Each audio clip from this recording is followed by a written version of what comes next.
अक़वाम मुत्तहिदा के secretary general Antonio Guterres ने पाकिस्तान और भारत के दरमियान सालसी की पेशकश कर दी। न्यूयॉर्क में प्रेस कॉन्फ्रेंस करते हुए भारत को पाकिस्तान के खिलाफ जंग शुरू करने से खबरदार कर दिया और वाज़ेह किया कि फौजी तसादुम पर सूरत हाल बेकाबू हो जाएगी।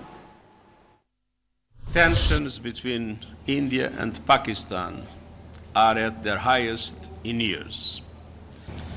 And so it pains me to see relations reaching a boiling point.